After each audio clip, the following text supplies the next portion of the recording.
शराबबंदी को लेकर सीएम नीतीश का इतना छीछालेदर होगा, उन्होंने कभी अपने सपने में भी नहीं सोचा होगा।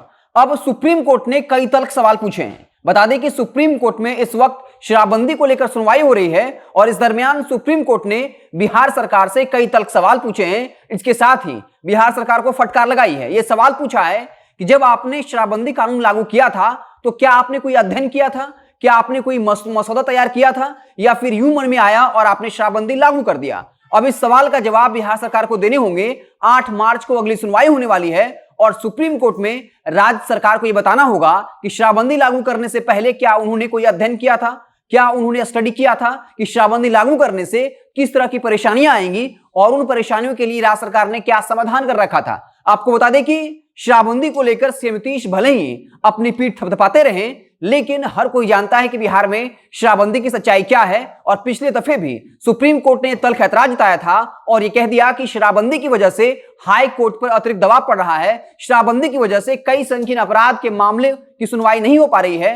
हाई कोर्ट के 14 से 15 जज सिर्फ शराबबंदी से मामले को सुलझा रहे हैं और लगातार सरकार यह दबाव बना रही थी कि जो भी शराबबंदी से जुड़ा मामला होता है उसमें हाई कोर्ट जमानत न दे। जिसके बाद सुप्रीम कोर्ट ने सवाल पूछा था कि हत्या के मामले में भी जमानत मिलती है तो क्या शराब का पीना या फिर हत्या बड़ा अपराध है? जब हत्या के मामले में जमानत मिल सकती है तो फिर शराब पीने के मामले में क्यों नहीं? इसके अलावा आपको याद होगा हाई कोर्ट ने साफ तौर पर इल्जाम लगाया था कि ऐसा लगता है कि बिहार में शराब माफिया और पुलिस की मिलीभगत है। आखिर क्यों शराब माफिया को सरकार नहीं पकड़ पा रही है? आखिर क्यों जो छोटे शराब पीने वाले हैं, छोटे व्यापारी, उनको तो पकड़ा जा रहा है, लेकिन शराब का जो बड़ा माफिया है, जो बड़ा तस्कर है, उसी गिरफ्तारी क्यों नहीं हो रही है? और इस सवाल का जवाब भी सरकार के पास नहीं था। और यह हर कोई जानता है कि शराबबंदी के नाम पर सबसे ज्यादा अगर कोई परेशान हो रहा है तो वो है जो दलित परिवार है, जो गरीब परिवार है, जो सत्ता के नजदीक के लोग हैं, जो बड़े शराब माफिया हैं। वो इस कानून के पकड़ से बाहर होते हैं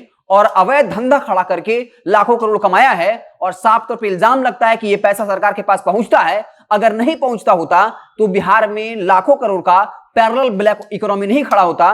तो एक बार फिर से सुप्रीम कोर्ट ने तल्ख सवाल पूछे हैं और यह कहा है कि आप 8 मार्च को जब फिर से सुप्रीम कोर्ट में सुनवाई होगी, आपको इस सवाल का जवाब देना होगा कि जब आपने बिहार में शराबबंदी लागू किया था तो आपने क्या कोई अध्ययन किया था, क्या आपने कोई मसौदा तैयार किया था कि जब शराबबंदी लागू करने से इस तरह की परेशानियां आ सकती हैं, या फिर यूं मन में आया और आपने शराबबंदी लागू कर दी। आपको बता दें कि सीएम नीतीश लगातार ये कहते हैं कि वो महात्मा गांधी के सपने को पूरा कर रहे हैं, लेकिन महात्मा गांधी ने भी नेताओं से कहा था कि जब भी आप कोई नियम कानून बनाते हैं तो आपको पंक्ति के अंत में सबसे खड़ा व्यक्ति के बारे में सोचना चाहिए कि वो कानून या वो नियम उस व्यक्ति पर क्या प्रभाव डालेगा। और शराबबंदी के बारे में हर कोई जानता है कि इससे सबसे ज्यादा परेशान अगर हुआ है तो वो सबसे अंतिम कतार में खड़ा व्यक्ति, वो गरीब, दलित, या फिर समझ लीजिए आर्थिक रूप से सबसे पिछड़ा।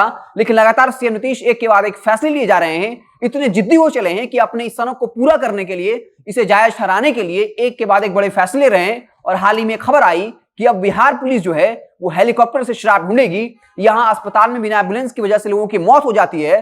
सरकार कहती है कि वो लोगों को रोजगार नहीं दे सकती, नौकरी नहीं दे सकती, क्योंकि बिहार के पास पैसा नहीं है। लेकिन करोड़ों रुपया खर्च करके अब हेलीकॉप्टर से शराब ढूंढी जाएगी। और इसी बीच में सुप्रीम कोर्ट की ये तल्ख टिप्पणी सरकार के लिए कहीं ना कहीं एक मुंह पर का तमाचा है। जब सुप्रीम कोर्ट ने साफ तौर पे पूछा है कि आपने शराबबंदी लागू करने से पहले किस तरह की तैयारी की थी, क्या आपने कोई अध्ययन किया था, या यूं ही आपके मन में आया और आपने शराबबंदी लागू कर दी। तो अब दिलचस्प होगा जब 8 मार्च को अगली सुनवाई होगी तो सरकार की तरफ से क्या कुछ तर्क रखा जाएगा। हमारी नजर बनी रहेगी।